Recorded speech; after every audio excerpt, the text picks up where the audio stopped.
Yo quisiera empezar comentando, porque hay muchas misconceptions, concepciones erradas sobre este tema de las generaciones. Primero, quisiera decir, hay personas que creen, como ahorita está sucediendo en algunos países de América Latina, que creen que el coronavirus no existe. Entonces, así como la gente en Brasil y en algunos de estos países, hoy estuve viendo un noticiero de Euronews y ponían a una gente en Brasil que decía, no, eso del coronavirus es un invento, eso no existe. Y bueno, hay gente que cree que este tema de los millennials y toda esta terminología de generaciones es un invento de la gente de marketing, y algunos que lo creen piensan que son conceptos que aplican al mundo anglosajón, porque como la mayoría de los nombres son en inglés, baby boomers, la generación X, que también es muy importante, los millennials. Entonces me han abordado mucha gente diciéndome, oye, esos conceptos son anglo y no aplican a América Latina. Entonces yo quisiera empezar por allí diciendo, como cada vez que hablo de esto en cualquier país, cabe destacar que yo tengo una conferencia que se llama Conéctate con los Millennials, perdón, con las distintas generaciones, que bueno, eso tiene su historia. Empecé con los Millennials y después me reclamaron los Baby Boomers. Oye, mira, no nos tomas en cuenta, entonces tuve que ampliar y ser inclusivo. Esa conferencia yo la he dado en muchos países, 9, 10 países, y la han visto más de 12,000 personas. Pero me han abordado y hay gente que me ha dicho, hay dos observaciones. Una, que es esa. Oye, ese es un concepto anglo, esto no aplica aquí en Bolivia, o esto no aplica aquí en Ecuador o en Panamá. Y yo todo lo que presento y todo lo que les voy a comentar a ustedes ahorita en base a lo que me pregunten, proviene de estudios realizados en América Latina. De hecho, ahorita acabo de terminar uno de más de 13,000 encuestas en 15 países de la región, donde por cierto está Panamá. Hemos tenido una alianza de varios años con Medcon, con la prensa, así como el resto de los medios de comunicación de la región. Entonces, primero, esto no es un concepto anglo. El nombre puede haber sido acuñado en los Estados Unidos, en el Reino Unido, pero las generaciones existen, y en América Latina tienen todo el sentido del mundo. ¿Por qué? Sobre todo hoy. Quizás hace 50 años o 100 años, decir que este concepto que se podía acuñar en un país como los Estados Unidos no llegaba acá, a América Latina, podía tener sentido. Pero hoy día vivimos en un mundo plano. ¿Qué significa el mundo es plano? Es la tesis de Thomas Friedman en su libro La Tierra es plana, que dice que vivimos en un mundo tan globalizado que, bueno, lo que pasa en China o en Corea del Sur llega muy rápidamente a cualquier parte del mundo a través de los medios de comunicación. Entonces, como las generaciones son fenómenos culturales, obviamente, de hecho, me ha pasado a mí que he viajado y que he tenido la oportunidad de compartir con gente de otros países. Por ejemplo, el año pasado compartí con unos periodistas que provenían de Alemania, de Francia, de muchos países distintos, y estos periodistas estábamos hablando y teníamos un contexto cultural común. O sea, todos hablábamos o sabíamos de lo que estábamos hablando. Claro, hay realidades locales que yo, por ejemplo, ignoraba acerca de Corea del Sur o de China, pero en general ciertos fenómenos globales eran entendidos por todos. Entonces, dado eso de que la Tierra es plana, tiene todo el sentido del mundo que lo que pasa en Estados Unidos pueda pasar en Panamá, en términos de la generación. Esa es una aclaratoria importante. Y la segunda tiene que ver con lo que tú me comentaste de que te sentías a veces millennial, porque esa es la que más me hacen y la gente a veces me reclama. Y me dice, oye, Carlos, yo no estoy de acuerdo con tu clasificación porque tú dijiste que los millennials son los que nacieron entre el año 1980 y 1995, pero yo nací en 1978 y yo me siento millennial. Entonces, ahí es donde yo les digo, esto es una ciencia social, entonces no hay una frontera exacta, no estamos hablando de matemáticas.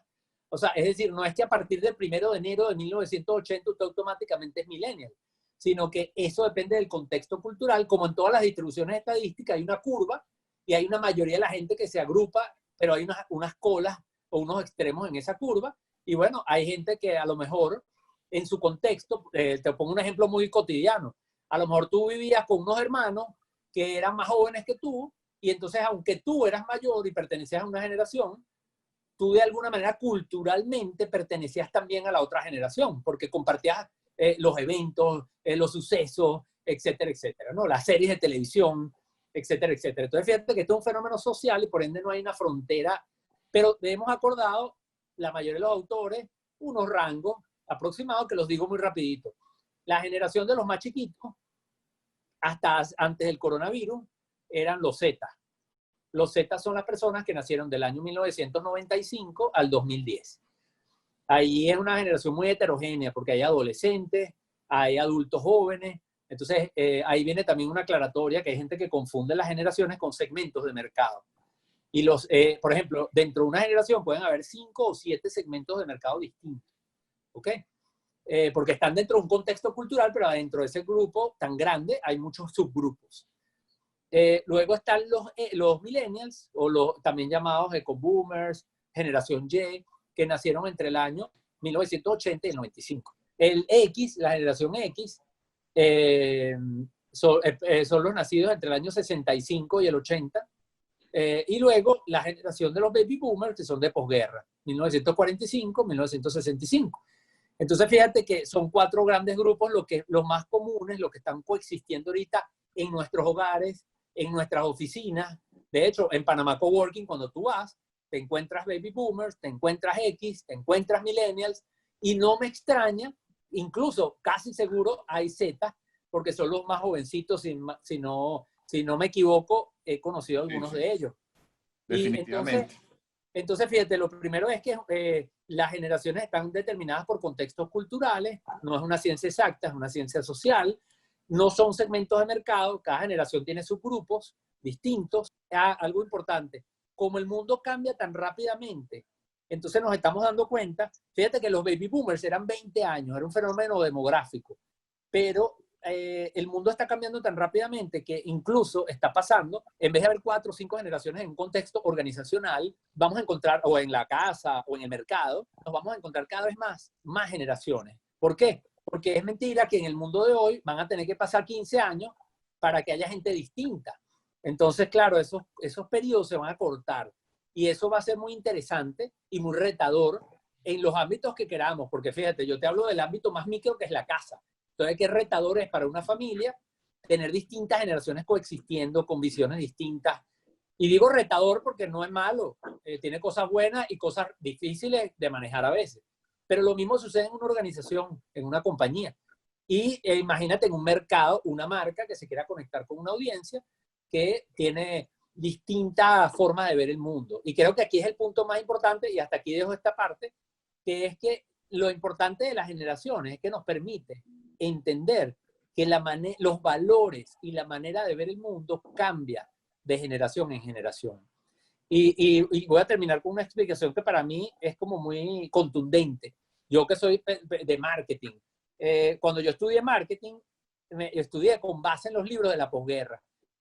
Libros escritos en la posguerra que estaban básicamente enfocados en una producción en masa, donde la calidad era lo importante, donde estamos en una sociedad produccéntrica, es decir, en una economía producéntrica, donde se hablaba del qué y del cómo. ¿Qué produzco y cómo lo produzco? La calidad, el proceso.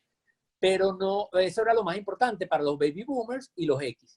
Resulta que llegan los millennials y dicen, no, lo más importante no es el producto, lo más importante soy yo. ¿Y qué espero yo de las empresas? Que me conozcan tanto que se anticipen a mis necesidades. Y imagínate tú esa ruptura, y por eso que hubo un choque, y casi que los libros de marketing tradicional como que los dejamos de lado y nos empezamos a enredar a nivel de marketing, porque resulta que, bueno, empezamos a encontrarnos con eso. Mira, ya no es el producto, ya la gente no quiere que le hablemos del producto, la gente quiere que le hablemos a esa persona. Entonces esa es una diferencia importante, y por eso es tan importante entender a las nuevas generaciones. Carlos, una pregunta que te quería hacer a ese respecto. Lo difícil que es para una empresa que tiene, tú mismo lo mencionabas, nosotros tenemos en la misma empresa clientes desde la generación Z hasta la baby boomer. Entonces, Exacto. cuando tú me preguntas, la pregunta primordial que tiene que hacerse cualquier empresa, ¿quién es mi cliente? De repente, Exacto. generacionalmente mi cliente es muy amplio. Entonces, ¿cómo hacer tus campañas o cómo dirigir tus campañas en ese sentido cuando tienes una clientela tan amplia? ¿Cómo no? Fíjate, bueno, lo primero que tú estás diciendo como algo obvio porque eres una persona acuciosa en términos de negocio, pero mucha gente no lo hace. Lo primero es entender quién es tu cliente. Hay muchas compañías ahorita que no están claros de quién es su cliente. No se han dado cuenta de que su cliente ya no es el X, que está pendiente de la promoción, que está pendiente del precio y que está pendiente del producto y de la calidad y de la famosa relación precio-valor, sino que han ido cautivando o han heredado unos clientes millennials que piensan distinto. Entonces, mi primera invitación es que miramos, entendamos quién es nuestro cliente. Ahora, después viene la pregunta tuya. Bueno, suponte que tengo varias generaciones. Lo más común para las empresas más grandes, por ejemplo, una empresa de telecomunicaciones, una empresa de consumo masivo, bueno, va a tener varias generaciones. Entonces, esa es la esencia del marketing. Fíjate que el marketing, cuando el marketing se trata, son poquitos pasos, es muy sencillo. Entender las necesidades de tus audiencias, por lo cual tienes que primero entender cuáles son tus audiencias, defines las necesidades. Hablando un poco de esa disparidad cuando tienes... Ajá. Y empresas no tan grandes, porque nosotros no somos una gran empresa y de repente tenemos clientes Z, Y. Exacto. Entonces, Fíjate, tu reto es cómo conectas con las distintas generaciones. Entonces, eso implica medio y mensaje. O sea, primero, ¿qué medios debes utilizar para llegar con tu mensaje a las distintas generaciones? Entonces, eso es lo primero que tienes que entender. Si tú todavía en tu coworking le estás llegando a muchas personas de mi generación, que somos los X, que de hecho todavía tenemos una presencia importante en el mundo de los negocios, en las oficinas, entonces a una generación como la X le vas a llegar con unos medios. Algunos son los mismos medios por los cuales puedes conectar a un millennial, pero algunos no. E incluso una vez que defines los medios, entonces viene una diferencia. Básicamente, tienes que tomar entonces 3 cosas en cuenta. Número 1, los medios. Te pongo un ejemplo. La generación de los X es una generación proclive a leer correos electrónicos, mucho más que los Z. Los baby boomers son más proclives incluso todavía a los impresos, a los medios impresos. Entonces, fíjate que hay una diferencia, pero hay medios que llegan a todo el mundo. Por ejemplo, la internet como medio digital llega prácticamente hoy día a todas las generaciones. La televisión también llega a todas las generaciones. Entonces, hay cosas comunes, pero hay cosas distintas en cuanto a los medios. Te pongo un ejemplo luego de formato. Bueno, internet llega a la mayoría de la gente hoy día, sí, pero los formatos son diferentes. Los más jóvenes son más proclives a los videos, son más proclives al streaming, mientras que, por ejemplo, los baby boomers son más proclives, como decía, a un formato de mensajería o de email. Entonces, el formato también influye. Y luego viene el mensaje. Esto es lo más importante. El mensaje también es importante porque lo que conecta con una audiencia también es el contenido. Entonces, si la generación X valora el precio, valora la relación precio-valor, entonces ese tipo de mensaje, tú puedes conectar a un X a través de ese tipo de mensaje, pero ese tipo de mensaje hace muy poca mella o impacto en una generación como los Z, donde tienes que usar otro tipo de mensaje. Por ejemplo, te voy a poner no sé si quieres que te ponga un ejemplo de marcas que conectan bien con cada generación. Entonces, fíjate, vamos a ponerlo muy facilito. Vamos a empezar por los baby boomers. A los baby boomers le preguntamos, ¿qué esperas tú de una marca? ¿Qué es para ti importante de una marca? Y el baby boomer dice, para mí lo más importante es que sea funcional. Es decir, que cumpla lo que se supone que tiene que hacer. Perfecto. Entonces, por eso es que para esa generación es tan importante la calidad del producto como tal. Y es menos importante la experiencia y una cantidad de cosas. Entonces, allí hay muchos ejemplos de productos tradicionales, manufacturados, de alta calidad, que pueden ser perfectamente productos que conectan muy bien con los baby boomers. A mí me gusta poner un ejemplo extremo, que es el de las famosas curitas o Band-Aid, porque es el producto más funcional. O sea, aunque le han puesto dibujitos y le han tratado de crear fantasía, oye, si te cortaste un dedo, te pones una curita.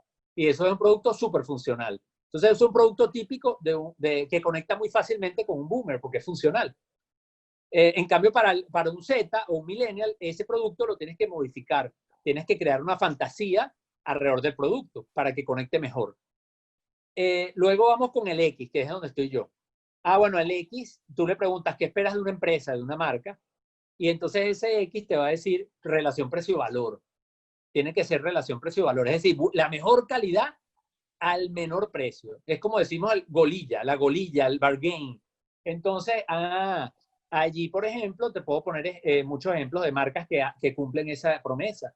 Por ejemplo, Toyota. Toyota te ofrece calidad japonesa en coches, pero competitivo en precio, porque no es un BMW, pero es un producto relativamente competitivo. Así como hay otros coches ahora asiáticos que entran dentro de esa categoría. Entonces, esa es una marca tradicional para un X. Al X le encanta un Corolla, por ejemplo, a una generación X. Luego vamos al Millennial. Entonces le decimos al Millennial, mira, ¿y tú qué esperas de la marca? Fíjate que aquí viene la primera ruptura. Los Baby Boomers hablan de producto funcional. Los X hablan de producto, relación precio-valor. Pero el Millennial no habla del producto, el Millennial habla de él. El Millennial dice, bueno, yo lo que espero es que la marca o esa empresa me comprenda y me conozca tanto que anticipe mis necesidades. Por eso que estamos leyendo esto. A ver. Se los recomiendo. Prediction Machines. Prediction Machine. Todo esto es los economics. Estos son los economics que están detrás de la inteligencia artificial. O sea, no es un libro que habla de tecnología de inteligencia artificial, habla de los economics que están detrás de la inteligencia artificial. Y bueno, esto es para los millennials, porque el millennial, como tú quieres que lo conozcas también y que te anticipes, tú tienes que ir a la economía predictiva, tienes que ir a toda esta parte de inteligencia artificial. Entonces, ya no es el producto, fíjate que ya no es el producto, ya es él y su propio patrón. ¿Cuáles son las mejores marcas que conectan con los millennials? Amazon, Netflix, porque tú entras a Netflix y tu Netflix no es el mismo que el mío. El Amazon mío no es el mismo que el tuyo. Está basado en mi propio patrón de comportamiento, de compra o de consumo. Entonces, ese es el millennial. Ah, mira qué interesante, la cosa se está poniendo buena, porque cuando llegas al X y le preguntas, dime qué esperas de una empresa y de una marca, entonces el X te dice, tampoco te dice el producto, pero tampoco te dice que es él, sino te habla del colectivo. Y te dice, oye, la marca es obvio, la marca tiene que ser, la mejor marca es la marca que cumple una función social, que es una marca responsable. Entonces, fíjate que el Z ya no piensa en él como individuo, sino piensa en el colectivo. Y eso es increíble. Y entonces ahí tienes una marca como Toms, las zapatillas Toms, que tiene un modelo que se llama One for One. Ah, bueno, son unas alpargatas que cuestan $50, pero bueno, por cada alpargata que tú compras, ellos regalan una al mundo subdesarrollado. Pero eso conecta con el Z, porque esa empresa es inclusiva, porque esa empresa ayuda a los demás, etc. Entonces, fíjate qué interesante. Entonces, la marca que se quedó hablándole al X y al Baby Boomer no conecta con estos nuevos consumidores. Por cierto, hay marcas que estoy hablando de la puerta de la empresa hacia afuera, al mercado, pero lo mismo sucede con los colaboradores. Y eso yo lo aprendí en Panamá. Porque cuando yo estaba en Panamá, contraté mi primer colaborador, un millennial, y yo venía con mi estructura X. Y yo como bromeaba, yo decía a mí, este colaborador mío, que es el primero de la primera empresa que yo constituí en Panamá, bueno, yo le hice una oferta súper atractiva. Y yo le dije, yo te voy a pagar este sueldo, que es superior al que tú ganabas en un canal de televisión. Yo te voy a pagar estos bonos y al final te voy a hacer partícipe de este negocio. Y este millennial me dijo, oye, gracias, Carlos, de verdad que te estás esforzando. Déjame pensar y yo te llamo.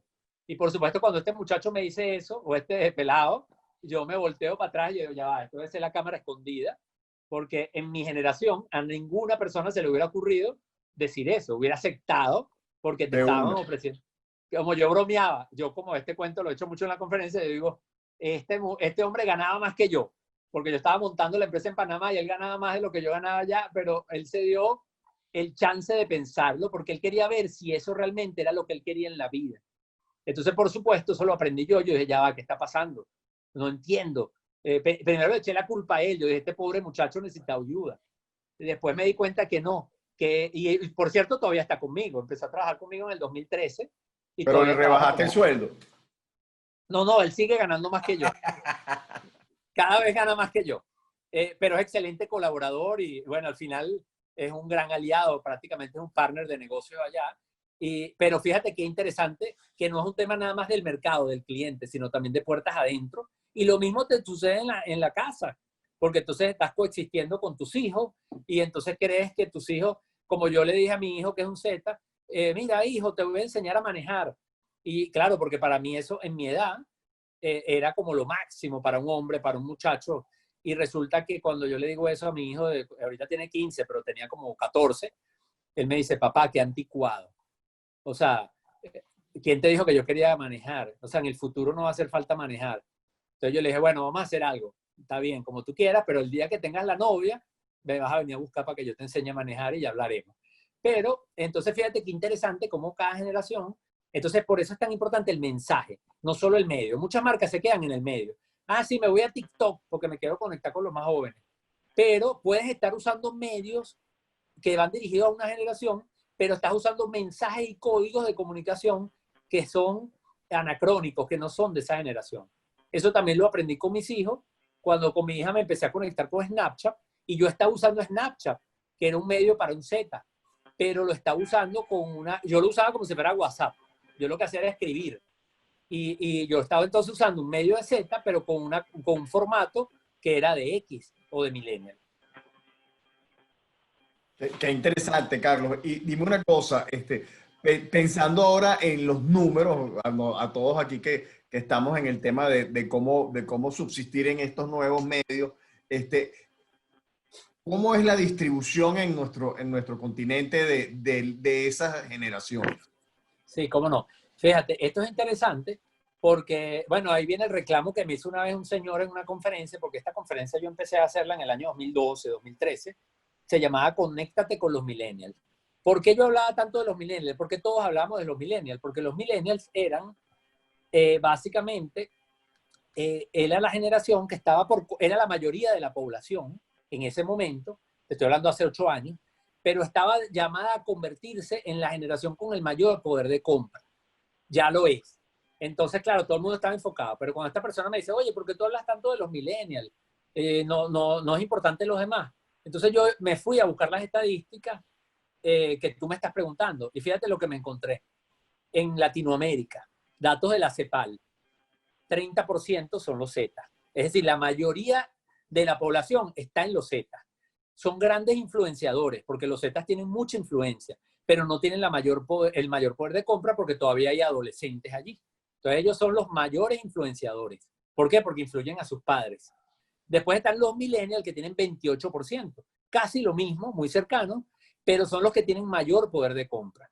Después vienen la generación X, que se habla poquito, casi nadie habla de los X, pero resulta que los X son el 24%. O sea, apenas 4 puntos porcentuales por debajo de la generación millennial.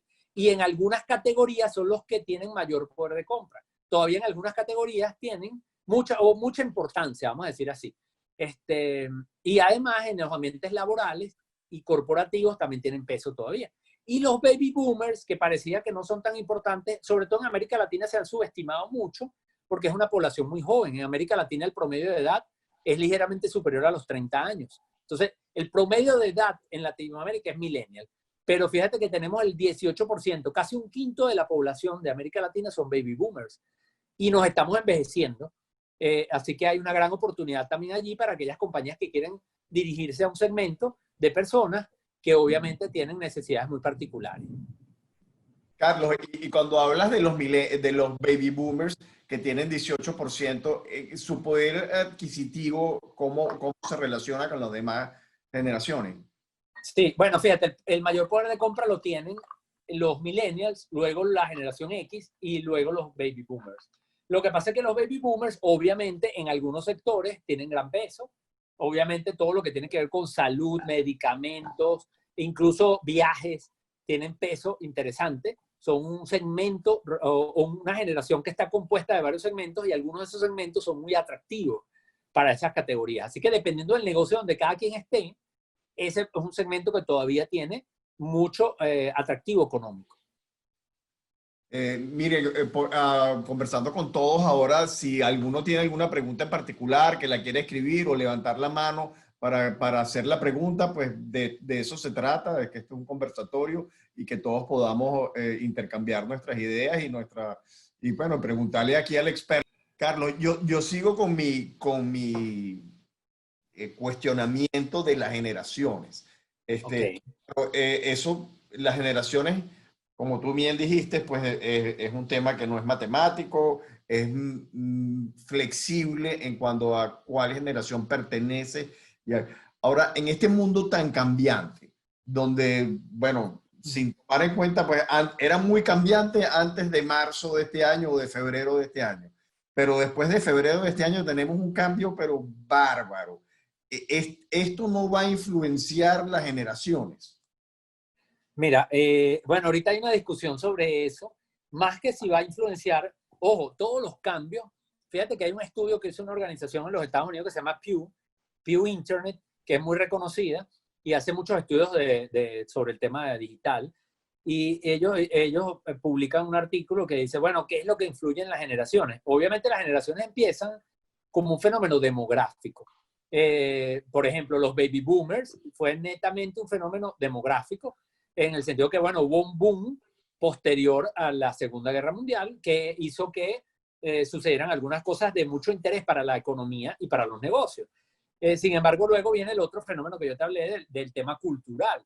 Entonces, cada generación, eso no es matemático, que uno dice cada 15 años, cada 10 años, sino que los analistas estamos observando cómo se está comportando el consumidor, el individuo, y allí empezamos a identificar cuándo puede haber una ruptura y cuándo puede haber entonces un cambio que permita decir que hay un cambio de generación.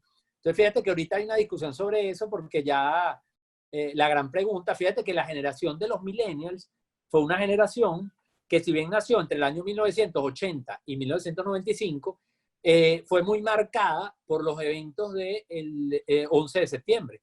Porque claro, era en ese momento, en el 2001, esa generación ya era lo suficientemente grande como para recordarlo, como para haberlo vivido, porque los más chiquititos de los millennials tenían ya, ¿qué? 6 años, 7 años, eran niños, pero los más grandes tenían ya 20 años, 21 años, sí, 21 años.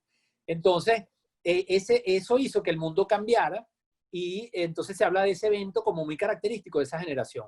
Entonces ahora se plantea de que probablemente el COVID-19 va a ser un evento que va a marcar mucho a la generación Z.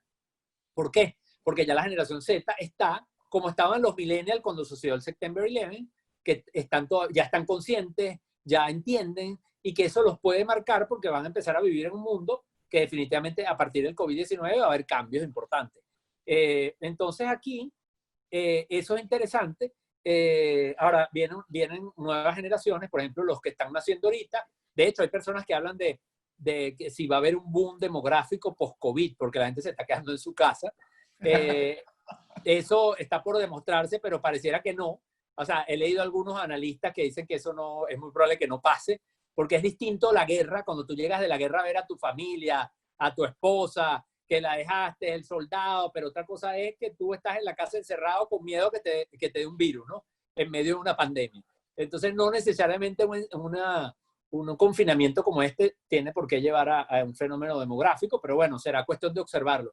Ahí vuelvo al punto de que estos son fenómenos que están ongoing, que hay que irlos observando. Yo sí creo, definitivamente, si me preguntas mi opinión, yo sí creo que ese tema de que van a pasar 15 años para que venga una generación y se comporte distinto, cada vez va a ser menos cierto. Nosotros vamos cada vez a tener cambios. El mundo es muy cambiante. De hecho, el mundo está cambiando tanto que va a ser muy difícil que haya una generación que dure 15 años o 10 años incluso, sino que creo que van a haber periodos más cortos que van a generar contextos culturales, globales además, con particularidades locales, que va a hacer entonces que la coexistencia en un entorno organizacional o la conexión con un mercado o incluso el entendimiento entre padres y hijos va a ser más complejo. ¿Por qué? Porque vamos a estar en un mundo que cambia más. Pero también hay que tomar en cuenta de que nosotros como individuos también vamos a estar más preparados al cambio. O sea, las generaciones anteriores no estuvieron tan preparadas para el cambio los agarró por sorpresa o nos agarró por sorpresa. En cambio, hoy día estamos viviendo un mundo en donde ya el ser humano cada vez más está más preparado al cambio. Fíjate que incluso en los ambientes organizacionales se habla de agility, de que la organización se tiene que hacer ágil al cambio. Entonces ya como sociedad, ya sea que hablemos del individuo, de la organización, del colectivo, estamos más preparados para el cambio. Entonces eso va a hacer que sí, va a haber más generaciones coexistiendo, más contextos culturales, pero probablemente va a ser menos difícil la adaptación, porque vamos a venir mucho más preparados para ese cambio. Por ahí había alguien levantando la mano para una pregunta. Mel, ¿tú la tienes por allí? Y también hay unas cuantas. Aquí tenemos una pregunta. Alexander Nieves dice, ¿cuáles son sus predicciones respecto a cuál será la generación con el mayor poder adquisitivo para el momento en que ya todos los Zetas alcancen la edad de tener poder adquisitivo? Ok. Bueno, fíjate, bueno, tiene un sentido lógico. Esto no hay vamos a decir, hacer muchos cálculos. Obviamente el poder adquisitivo o el poder de compra de una generación está en función de la cantidad de personas que están produciendo o que están activas económicamente en esa generación. Entonces, ¿qué es lo que va a pasar? Que los millennials que asociamos a gente muy joven ya llegan este año a los 40 años. Entonces, en la medida que los millennials se van envejeciendo, obviamente los Zetas van teniendo más capacidad de producción económica y definitivamente en algún momento serán la generación que tenga mucha relevancia en términos de comprar coches, de viajar, de tomar vacaciones, de tener consumos con tarjeta de crédito. Así que definitivamente, claro que son una generación importante y por eso es que ahorita, fíjense que ahorita, aunque se habla mucho de los millennials porque tienen el mayor poder de compra, pero ya se habla muchísimo de los Zetas porque, claro, es la generación de relevo, es la generación que empieza a tomar importancia, no solamente como influenciadores o vetadores con sus padres, sino que ya tienen poder de compra porque ya son adultos jóvenes y definitivamente eso es un poco la evolución, que tiene más que ver con el ciclo de vida que con una predicción muy complicada sobre eso. Pregunta Belén Sue, gran amiga, ¿cómo estás, Belén? Dice que el COVID-19 influye en valorar a la persona en lo social y la velocidad en que van cambiando las cosas, ¿no? Ha aumentado la velocidad, supongo que quieres decir. Claro. Fíjate, esto es interesante. Tú sabes que yo todos los años hago una presentación sobre las tendencias del mercado para el año siguiente. Eso lo presento normalmente a finales del año. Yo presenté 5 tendencias en noviembre del año 2019 en eventos y conferencias, que era hablando sobre lo que se esperaba para este año, los mercados globales, y obviamente con sus particularidades para los países de América Latina, donde yo trabajo, Panamá, Colombia, Ecuador, México, República Dominicana, Venezuela, por supuesto. Y fíjate que allí, una de las cosas que hice, que acabo de publicar el artículo en mi página web, carlosjimenez.info, fue revisar las tendencias de las que yo presenté el año pasado de cara al 2020. Obviamente las revisé desde la perspectiva del COVID-19. Y la conclusión, ¿sabes cómo se llama el artículo? Tendencias a prueba de pandemia. ¿Por qué? Porque lo que descubrí es que la mayoría de todas esas 5 tendencias que yo dibujé no solamente que se mantienen vigentes, sino que incluso el COVID-19 las potencia. Por ejemplo, hay una obvia que se llama un mundo integrado, que tiene que ver con la unicanalidad, cómo coexiste el mundo físico con el virtual, y el COVID-19 se convirtió en el principal sponsor de la transformación digital. Entonces, esa tendencia lo que hace es potenciarse. Por eso estamos en Zoom ahorita y no estamos en Panamá Coworking como nos gustaría, ¿verdad? Pero hay otra tendencia, por ejemplo, que se llama consumismo zen, zen como el budismo zen, que tiene que ver con lo que dice Belén. El consumismo zen tiene que ver con el minimalismo. De hecho, el zen es de budismo zen porque ese comportamiento del consumidor tiene componentes del budismo zen, que es conformarte con lo esencial, no tienes que tener muchas cosas, y eso describe un comportamiento del consumidor más joven, del Z. Por eso le puse zen, por el zen del budismo, pero también por el Z, porque este consumidor quiere más experiencias que productos. Hay una tendencia al minimalismo. Este consumidor está consciente del impacto que tiene su consumo en el medio ambiente. Y fíjate que el COVID-19 no está cambiando eso, por el contrario, nos está haciendo conscientes a todos, no solamente a los Z y a los más jóvenes que ya están conscientes, sino que nos está concientizando al resto. Entonces lo que está haciendo es profundizando una tendencia que ya veníamos viendo. Entonces, léanse, si quieren entran a carlosjimenez.info y pueden leer allí, busquen el artículo que se llama Tendencias del Mercado Global 2020. Y allí está esa explicación de las tendencias del año pasado. Pero luego hay un artículo que yo escribí que es, bueno, de cara a la pandemia y donde se mantiene. Ahora claro, yo voy a presentar la semana que viene en un evento en lo que yo llamo la vida después del COVID-19. Entonces, eso es otra cosa, porque ahí yo voy a hablar las tendencias que se potencian, que es este tema que les estoy comentando, pero hay unas nuevas fronteras, hay unas cosas nuevas que van a surgir post-COVID. Por ejemplo, así como el September 11 trajo el recrudecimiento del terror, el miedo al terrorismo, el tema de la seguridad, Homeland y todos estos temas, bueno, resulta que el COVID-19 nos trae sobre la mesa algo que es la bioseguridad, que era algo que también veníamos viendo, pero que venía modesto, y que eso es algo que hay que verlo ahora cómo es y cómo nos influye en la vida cotidiana. Entonces, eso es lo que voy a analizar en esa conferencia la semana que viene, el 3 de junio, que es un poco, COVID-19 tiene unos impactos de corto plazo, que son los impactos de una recesión, que de eso tengo 20 años estudiándolo, y bueno, eso ya no la sabemos, y he hablado mucho de eso, y he hecho los webinars y tantos ahí en mi página. Pero luego viene las tendencias, cómo el COVID las influye, y cuáles son las nuevas fronteras, que también va a haber cosas que están surgiendo, que van a surgir en un mundo post-COVID, como yo llamo la vida después del COVID-19. Mira, Carlos, Gamo tiene una pregunta por ahí o un comentario. Gamo, ¿por qué no te desconectas? Hola, Gamo. Habla. Por allí también está Luciana, que también está esperando turno después de Gamo para hablar. Dale. Carlos, un placer saludarte. Siempre es un verdadero placer compartir igual. estos espacios contigo y con Paul y con toda la comunidad. Definitivamente yo siento que a raíz del COVID, y eso lo hemos conversado, y tú me encantó la frase que mencionaste la otra vez que estuvimos compartiendo, que lo tecnológico definitivamente nos ha demostrado que están enalteciendo lo humano.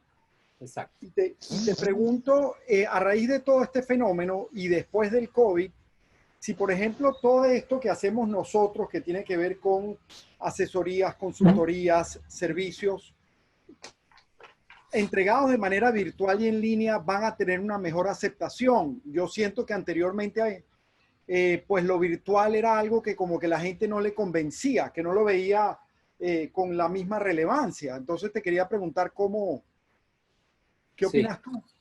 Fíjate que, bueno, esto es interesante porque el ser humano, yo siento de los años que tengo haciendo investigaciones de mercado, que ya este año cumplo 28 años, me he dado cuenta, desde que empecé a estudiar el tema digital, desde 1998, que tenemos una visión muy lineal. Por ejemplo, cuando empezó el Internet, los libros digitales van a sustituir a los libros físicos. Bueno, Humberto Eco lo tuvo clarito, que en paz descanse, cuando sacó el libro Nadie acabará con los libros. Y resulta que los libros digitales se venden más, se venden muchos libros digitales, pero el papel también, el libro en impreso, está creciendo entre 1 y 2% interanual, según las estadísticas de Price, a nivel global. Entonces, fíjate que ahí lo que pasa es que lo que está pasando es que hay lectura digital y lectura de papel. Lo mismo cuando vinieron las tabletas. Bueno, ahora no va a haber laptop porque todo lo vamos a hacer en las tablets. Bueno, después cuando viene el e-commerce, bueno, ahora todo va a ser e-commerce. Entonces la gente no va a ir a la tienda.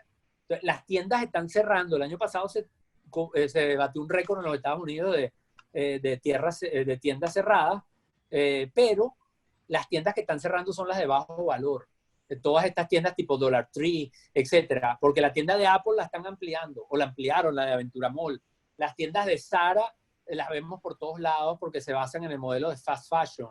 Entonces allí es importante entender de que en el mundo hay una convergencia. Por eso una de las tendencias que yo señalé se llama un mundo integrado, porque tendemos a verlo lineal, como que este sustituye al anterior. Entonces, para ir a tu punto, que yo sé que tú eres un experto en calidad de servicio, entonces se empezó a hablar de que viene la inteligencia artificial, las máquinas, y entonces vienen los chatbots, y los chatbots van a sustituir al operario. Entonces resulta que nos encontramos en los estudios con ese cliente que dice, oye, por cierto, el cliente que es más proclive a todo lo que es chatbot, Siri, asistentes digitales es el millennial. Es el que se siente más cómodo con el autoservicio automático. Es el más cómodo. Entonces ahí dijimos, nada, ahora sí se acabó, ahora nos vamos a quedar sin trabajo todos. Y de hecho, aquí está el libro de Oppenheimer que se llama Sálvese quien pueda, que habla se lo recomiendo, que habla de el futuro del trabajo en la era de la automatización. Excelente libro, de los mejores libros que me he leído. Y resulta que entonces dijimos, nada, ¿por qué? Porque lo lineal es lo que nos hace pensar.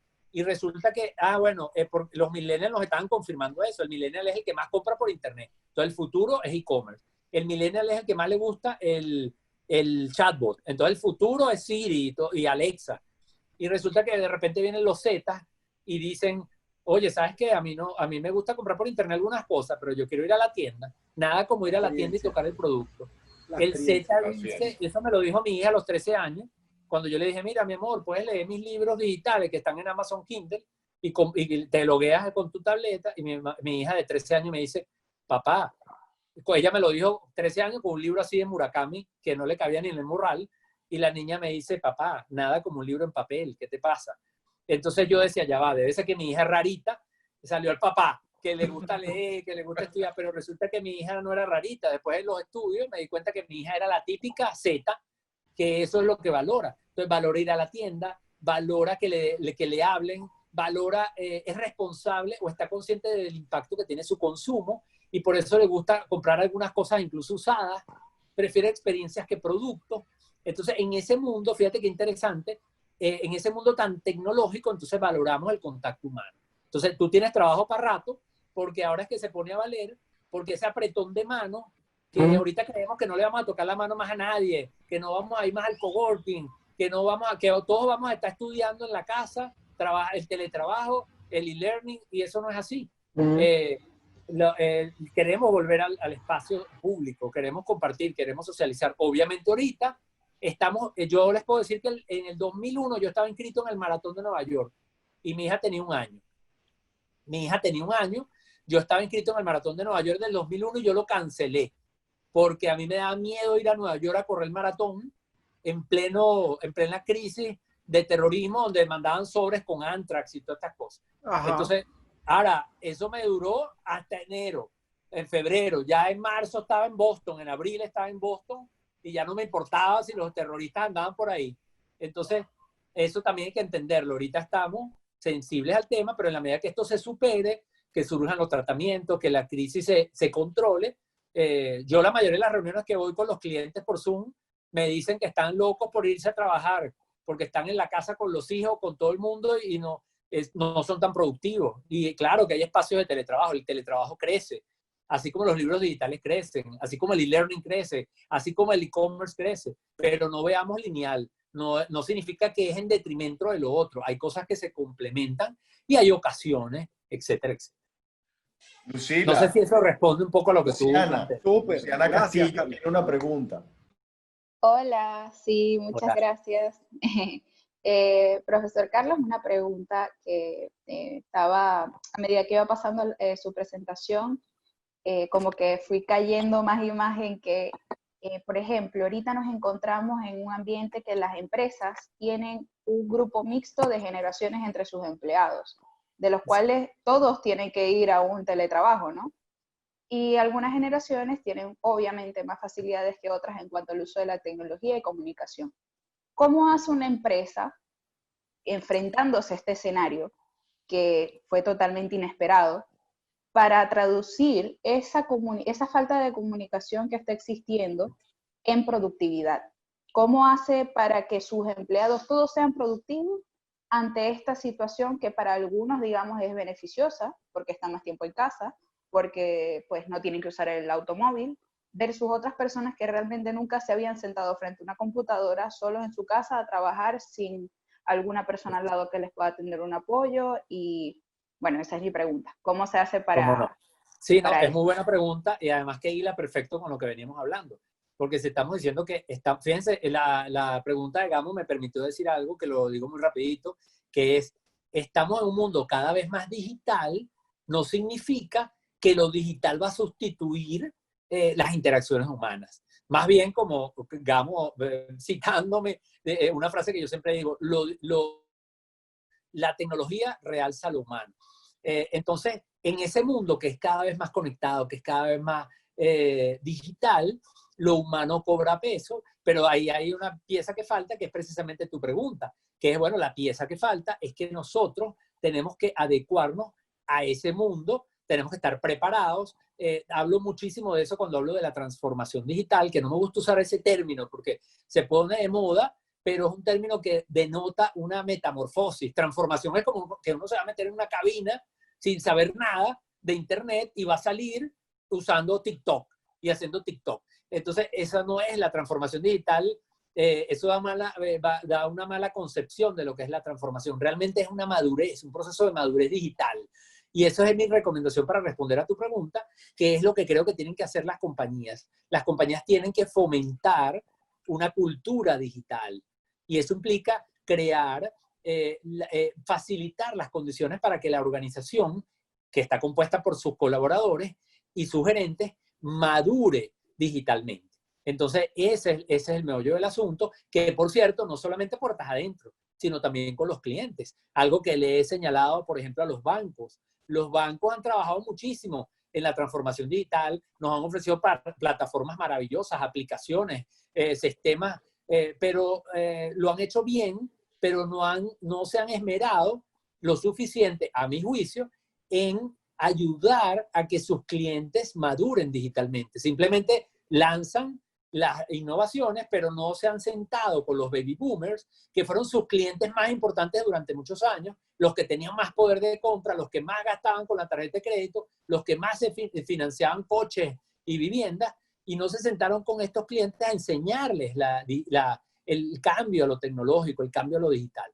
Entonces, mi invitación con esa pregunta tuya entonces es completar esa pieza de lo que venimos hablando con Gamo, y es: tenemos que trabajar por esa madurez digital, ayudar a nuestros colaboradores, pero también a nuestros clientes, a que este proceso de cambio sea mucho más fácil, pues sea menos traumático de lo que ha sido para algunos.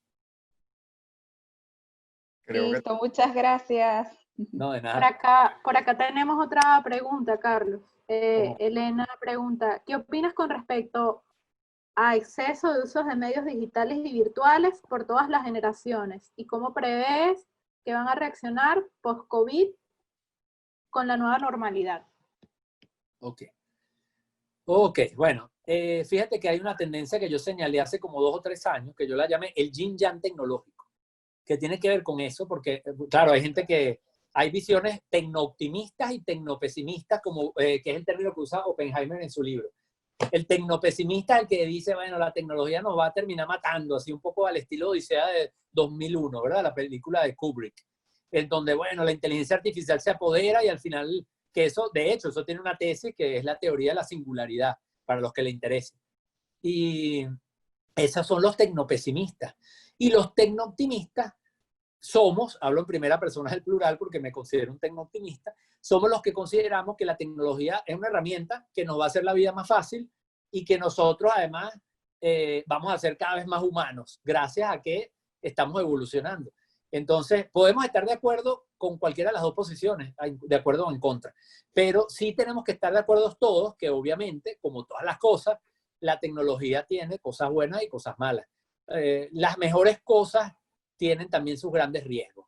Entonces, es como cuando entramos en discusiones de la religión, que es algo que yo no me ofrecería jamás para un conversatorio porque suena muy peligroso. Pero si vamos a hablar de religión, podemos hablar de personas que, inspirados en una religión y en una fe, han hecho las cosas más inspiradoras, más sacrificadas, más bonitas, pero también hemos encontrado cosas como la Inquisición. Entonces, lo mismo sucede con la tecnología. El yin-yang tecnológico lo señalaba yo con ese término, que por cierto es un término que me lo sugirió Dayana Leandro, la periodista, en una entrevista que me estaba haciendo cuando yo estaba explicando esto. Y ella me dijo, bueno, pero eso es como el yin-yang. Entonces yo le dije, Dayana, ese es el nombre. El yin-yang es eso. Hay riesgos. ¿Cuáles son los riesgos? La seguridad informática, la pérdida de privacidad, los fraudes, los abusos a los menores, una cantidad de cosas que hay, la red dark, ¿no? Pero hay cosas espectaculares, la colaboración, el crowdfunding, todo lo que hemos logrado gracias a la tecnología. Con COVID, que es una parte de tu pregunta, también tenemos el ejemplo perfecto. Por un lado tenemos post-COVID, bueno, el COVID, gracias a la tecnología, hay sistemas que se han implementado en países como Corea del Sur, incluso en España, que a través de los móviles recibes alertas y eres capaz de saber si hay alguien cercano que haya tenido algún tipo de contagio, y eso es una maravilla en un tiempo de pandemia. Pero también están los cuestionamientos que tienen que ver con la privacidad. Si esa información es bien usada y éticamente utilizada, es una maravilla, pero si es usada sin escrúpulos o para fines que no son los más elevados, entonces puede ser un riesgo porque, bueno, está hay una pérdida de tu privacidad. Entonces, fíjate que es el yin-yang tecnológico. Y entonces el problema no es la tecnología, así como el problema a veces no tiene por qué ser la religión.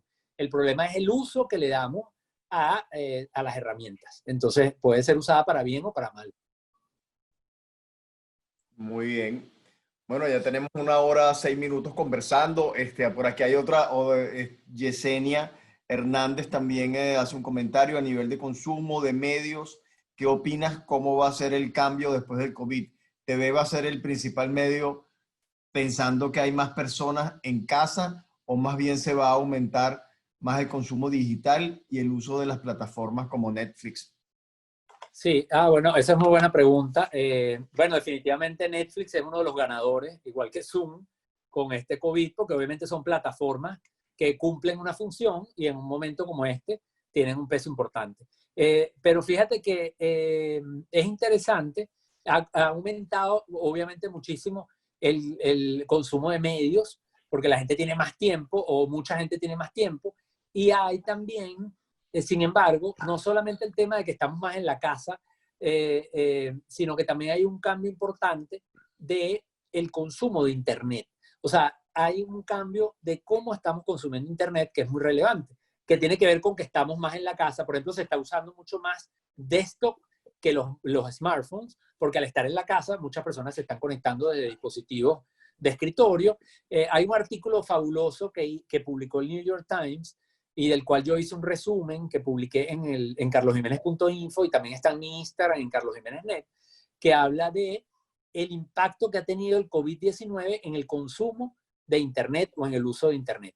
Y ahí es donde se reflejan algunos de estos comportamientos, por ejemplo, quiénes son los ganadores, como Netflix, como Zoom, con algunas de estas plataformas, cómo cambió el consumo de smartphone, que era el mayor consumo, hacia desktop, cómo cambian incluso horarios de conexión. Entonces sí hay cambios importantes en ese consumo de medios y particularmente de medios digitales que les invito a que lean el artículo porque ahí lo explico. Son 5 cambios fundamentales que explico en el artículo.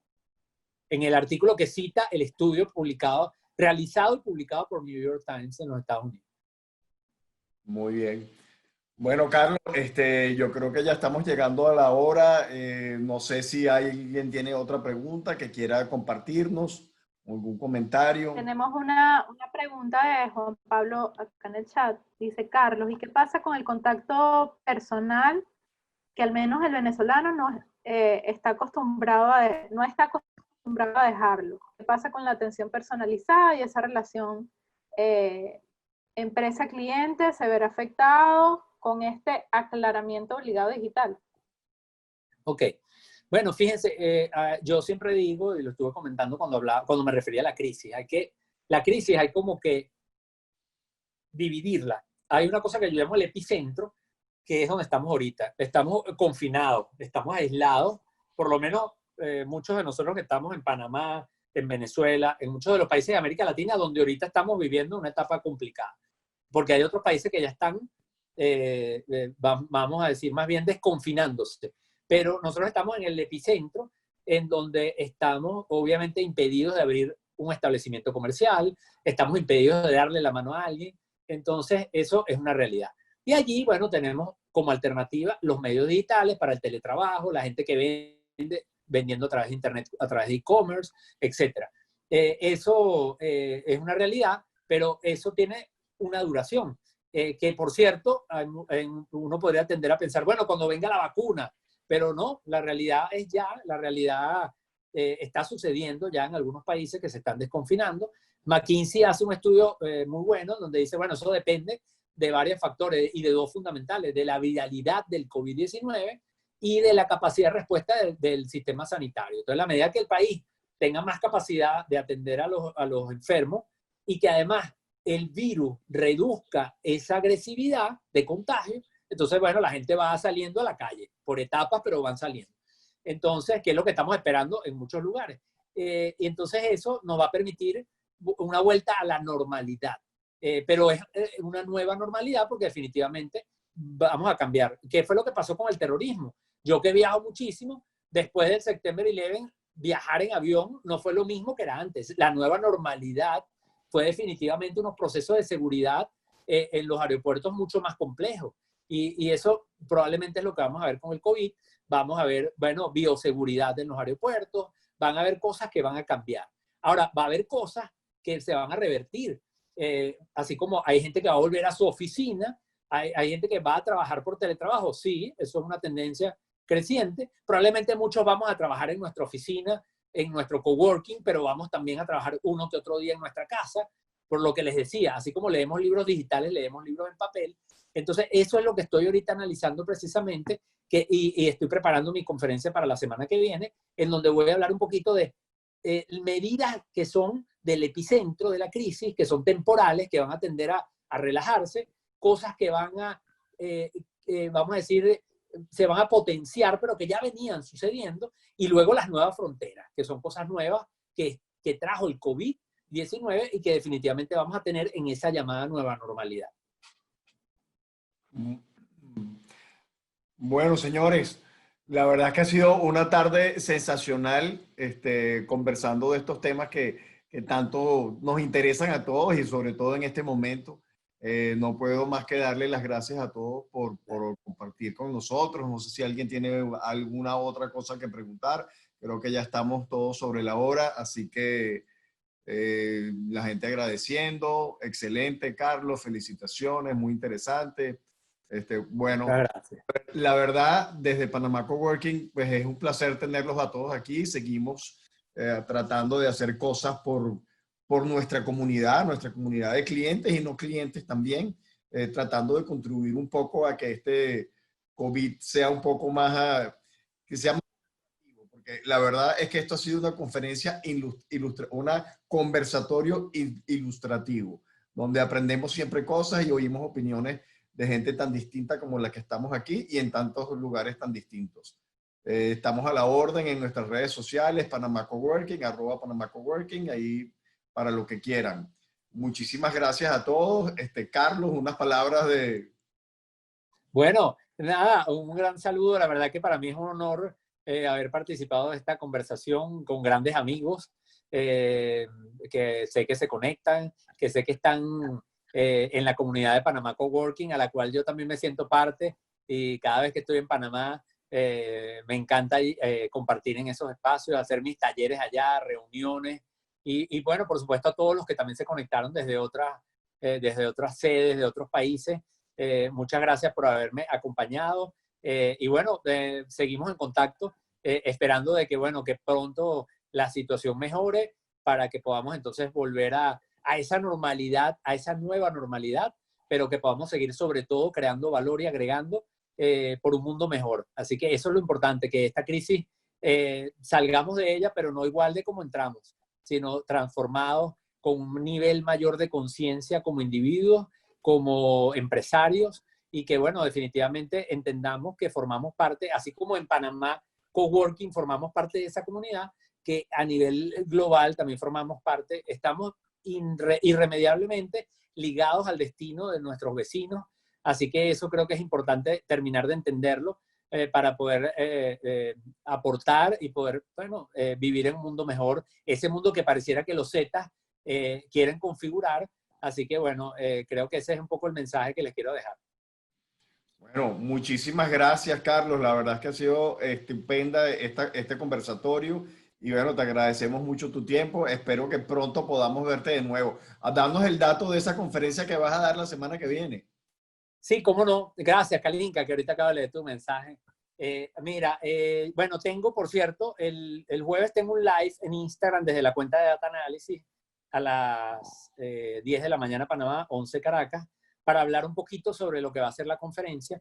La conferencia es un evento que tenemos años haciendo en Data Analysis, que se llama Tendencias del Consumidor, y donde yo siempre presento análisis que tienen que ver con las tendencias, con temas de marketing, y en esta oportunidad voy a hablar de las tendencias en la vida después del COVID-19, y bueno, los que quieran participar pueden entrar en la cuenta de Data Analysis para que vean allí la información, o a través también de mi cuenta en Instagram, Carlos Jiménez Net, en donde voy a estar publicando un poco todos estos análisis que estoy haciendo. De hecho, ahorita estoy trabajando en eso porque acabo de terminar un estudio en Latinoamérica, al que les comenté al principio. Son más de 13 encuestas o entrevistas que hicimos a nivel de Latinoamérica, que incluyen muchísimos países, obviamente Panamá, a través de nuestros aliados allá, Medcon y la prensa, pero también está la mayoría de los países de la región. Así que si están escuchándonos desde Chile, desde México, desde Venezuela, Ecuador, Colombia, vamos a estar hablando de eso en esa conferencia, porque allí pienso compartir algunos de los hallazgos que he encontrado, porque lo que hice fue analizar el COVID-19, el impacto desde el punto de vista del individuo, del ciudadano y del consumidor, que son 3 ámbitos o 3 roles que tenemos todos nosotros. Somos personas, individuos, somos también ciudadanos que estamos en una comunidad de un país, pero también somos consumidores. Así que eso es importante, esos 3 ámbitos, y de eso es un poquito de lo que voy a estar hablando allí.